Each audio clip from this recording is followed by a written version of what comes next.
Hello everyone and welcome back to my channel. My name's Leah and today we'll be doing a tour of my vintage dresses. I'm really excited for this video. Sorry it took me so long. Oh my goodness, like the last 2 weeks of school were absolutely horrifying. I don't really think that I slept at all, but it's over now, so I'm hoping I can post once a week during the summer. I don't know if you should hold me to that, but I'm definitely going to try. So in this video, we'll be going through each dress. I'll share my thoughts on it and if there's a fun story that goes along with it as well. And I'm also going to be doing little intermissions where I give my thoughts on the way the internet speaks about vintage fashion because as per usual, I have lots of opinions. But anyway, let's get into it. All right, here are my dresses. So I recently organized my closet yesterday actually, and I had my friend help because I'll put some pictures here. It was a disaster. So I got this rack and some new hangers for my vintage dresses so I can keep them all together and keep them all nice and clean. We'll be starting with this yellow dress. It was my very first vintage dress. I think we'll probably do 50s and 60s dresses. I don't know, this one might be a little bit short to be 50s. I'm not quite sure. Let me know in the comments what era you think this is from.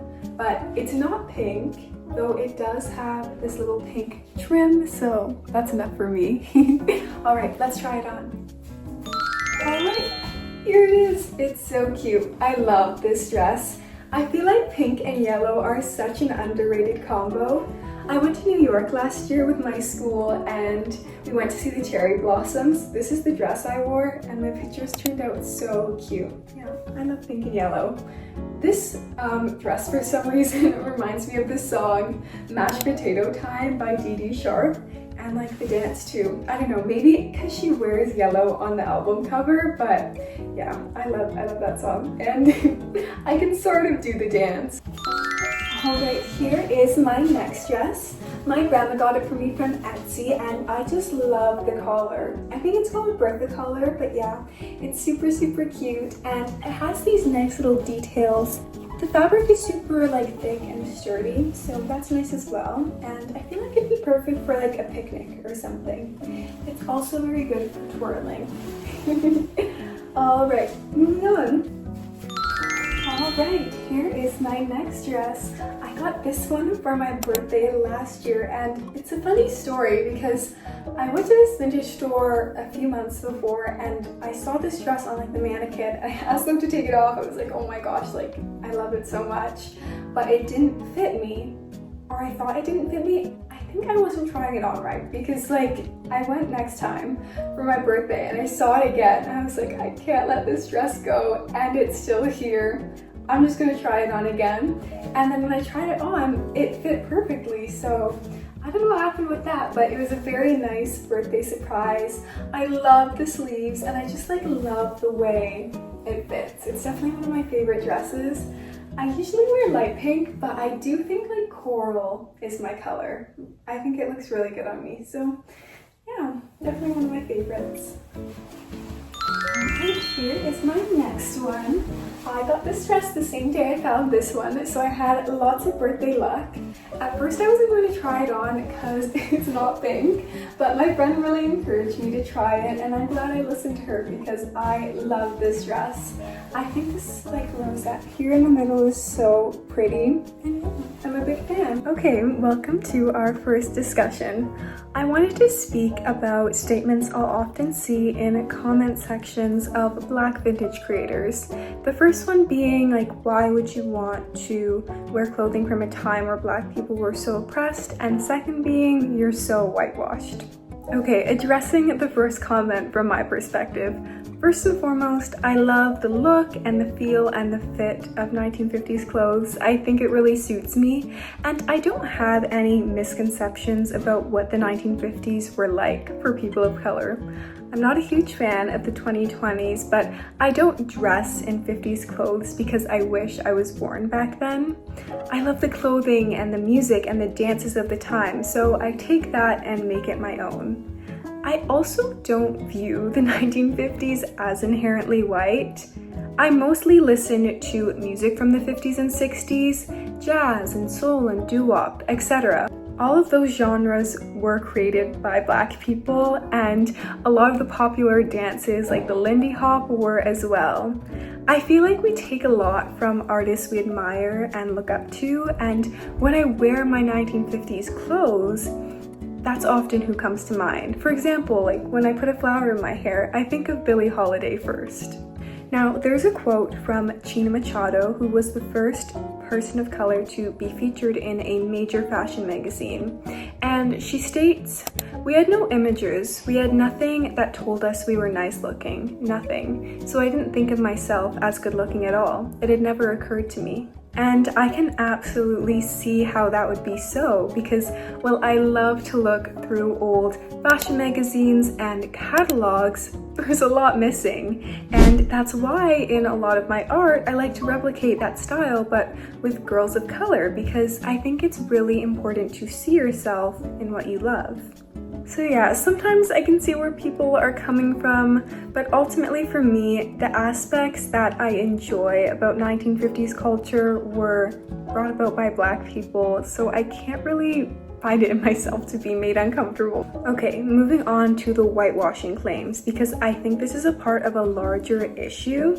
I'll see similar comments on Black girls participating in like princessy or girly fashion or some Japanese fashion subcultures, and this is exponentially worse for dark-skinned Black women as well, and I feel like I see it happen so often. 1950s fashion is pretty like stereotypically feminine, and for some reason people seem to view femininity and whiteness as just like one and the same. Obviously, this is due to a long history of Black women being hyper masculinized and hyper sexualized, and there is so much to this topic, but I just want people to consider why you believe a Black girl is whitewashed and if you're ultimately contributing to racist stereotypes by commenting things like that. Why when she wears a dress or likes pink, is it not perceived as just an expression of her personal style, but an effort to become white? I hope someday Black women can express themselves in whatever way they wish without being put into boxes that are just so clearly defined by racism. These are both way like larger topics, and I could probably make a video discussing them. But yeah, I just want to pop in here really quick because those comments bother me and I just want to share a few of my thoughts. And here is our next one. I love this dress. I feel like they say that about all of them, but I don't know, this one's just so functional. It's very simple, so it can totally be like dressed up or down, and I feel like I can wear it anywhere. It's also my favorite shade of pink. Lots of these other dresses, like I do wear them to school. I don't know if that's always the best choice, but this one, yeah, perfect for any occasion. And it has all these little cute flowers at the top, which I absolutely adore. Alright, here's my next one. I think this is just like a perfect party dress. It's so much fun. I love the polka dots. I love the bright pink. I'm obsessed. Here's a closer look at the top. I think the cut is really interesting, and I found it at this vintage market the other weekend. The lady that sold it to me was so lovely. We had like the best conversation about fashion and her dog, and she was just like so kind and helpful. It really made me think. In my video about AI, I spoke about convenience, and I don't know, just I feel like we are really missing out on these human interactions when we just chase after convenience constantly. When we think of convenience, it's generally a good thing, and sometimes it can be, but the level of hyper-convenience that we've entered, where we can just like have anything we want immediately, is ultimately really negative. When things are more convenient, they're supposed to leave us time for the important things in life, but I feel like it's also led us to misunderstand what is truly important, because life isn't made up of like all of these like huge exciting moments. I think that small conversations with people at the grocery store or at the vintage market, are things that make life more rich. So when we're chasing after convenience to just like make time for something, it causes us to lose out on those interactions that actually make life more valuable. I was vintage shopping with my uncle, and these are all from the same store, which is my favorite vintage shop. And when I was out with my uncle, I spoke to this owner of another store, and he was telling me about all the best vintage places to get 1950s dresses, and I would have never found out if it wasn't for him. So I think those sorts of things are really important. And obviously I buy stuff online too, but I think it gets to a point where it can be excessive and we stop sort of going outside and just get sucked into the fact that we can just sit at home and have everything come to us.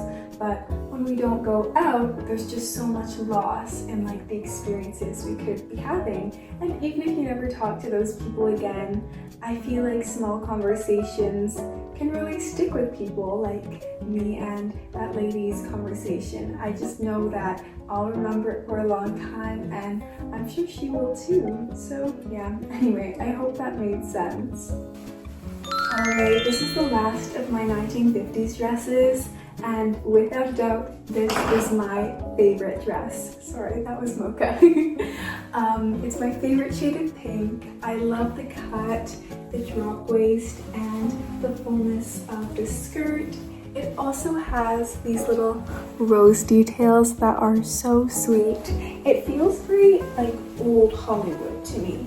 I would wear this if I was a movie star, I think. I forgot to do a twirl on this one. I feel like this dress is also like very good for twirling. I'm also looking for a new petticoat. So if anyone has any recommendations, I'd love to invest in like an actual petticoat that will last me a long time. Okay, the next thing that I wanted to speak about really quickly is the people who say, oh, vintage fashion and vintage values, and don't understand why people might be made uncomfortable by that statement. 9 times out of 10, I feel like these women are usually talking about the way they want to structure their marriage, which, whatever, you do you, whatever works best for you. But it does sound like you're making a larger statement, because for me at least, values mean like widely held beliefs. And a lot of the widely held beliefs at a time were very harmful. For example, like extreme racism. So I feel like when a white woman makes that statement, it doesn't just sound like you're talking about the fact that you want to stay home and be a housewife, because a lot of white women at the time, one of their values may have been like racism. And it really bothers me, especially because sometimes I feel in the comments there's just like this feigning of ignorance. It's like, I once saw someone's like, what even are values? Like, well, how are you defining values? Like, I'm pretty sure there's a clear definition for what values are. And I don't know, vintage values for me just sounds like such a blanket statement, and often I'll see people either doubling down or clarifying in the comments like, oh, like I don't mean racism. I feel like you shouldn't have to clarify that. I don't know if that should be a statement that's even being made, and I think there's a sort of privilege in making that statement and kind of just like an ignorance, because people, when they do say, oh, like I don't mean being racist, like please don't think that. How could you not think that maybe it would come off that way when you say something like that? I don't know. Also, I'll often see people saying like, oh, like the economy was good, like that's what I mean by values. I don't really think that correlates. I think the economy was good because the government had different like safeholds in place, and yeah, widely held beliefs at the time, like held by just individual people, doesn't really have to do with the fact that the economy was good.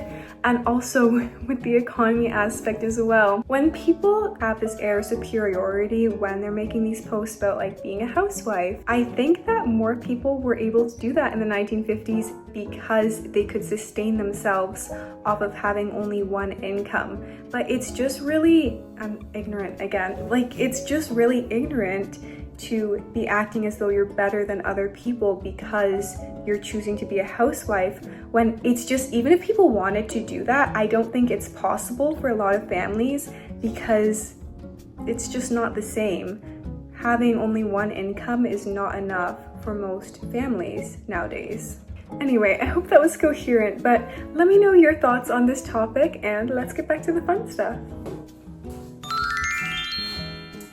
Alright, here is my first 1960s dress. I love the color of this. It's so fun and vibrant, and the collar is really cool too. Yeah, I think this is my first 1960s dress that I bought. Definitely a good purchase. Here's our next one. I'm obsessed with the colors in this dress. I don't even know if it comes across fully on camera. It's so neon bright, but I can't wait for summer because I'll definitely be wearing this all the time. It sort of reminds me of what the aliens, like, or people on other planets might wear in the original Star Trek, which I really love because I love Star Trek. This dress does have a funny story. It wasn't funny in the moment, but I can laugh back at it now. Basically, I bought this dress and like this 2000s prom dress when I was out vintage shopping with my friends. We went out to eat after, and I left the bag with both of these dresses that I could spend a lot of money on the table at the restaurant, and it wasn't like a nice restaurant. Like, anyone could have just walked in and took it. I walked like 20 minutes away, did not realize I wasn't holding the bag, and it just came to me. Like, in one moment, I realized we were standing in a bakery, and I was like, wait, I'm supposed to be holding something, which is insane. So I was running through the streets, like, trying to get back to this place, and the chances that it could be gone were extremely high. So when I got back to the restaurant, it was still there on the table, thankfully, but like, that was some intense fear because I spent a lot of my money. I feel like it's made me more aware. I am like an extremely forgetful person. I think that situation though has made me a little bit better about forgetting things because it was just so horrifying. Anyway, at least it taught me a lesson, and at least I still have the dress. I wear this dress all the time. It's very simple and cute, and it's just perfect for any occasion. I love the tapestry kind of design that's on the fabric, but yeah, it's lots of fun. Alright, here is my last dress. I also got this one at the vintage market. It's just the perfect fit. I knew when I tried it on I had to get it because nothing has ever fit me better. And yeah, I really love the cherry blossom design on it as well, and it's the perfect shade of pink too. Alright, well, I hope you enjoyed. Those were all my dresses for now. I've been having a lot of fun building my collection over the past little while, so let me know what you think and if you have any tips or tricks, but yeah. Alright, well, I hope you enjoyed. I know this video was a little bit different. I hope it wasn't too boring or anything, but let me know your favorite dress that I have. And also, I started a TikTok. I'll put the handle up here and probably in the description as well, but I talk more about like fashion stuff on there and do like the get ready with me's and show off some of my outfits. So yeah, check that out if you're interested, and I hope you have a magical rest of your day. Bye-bye!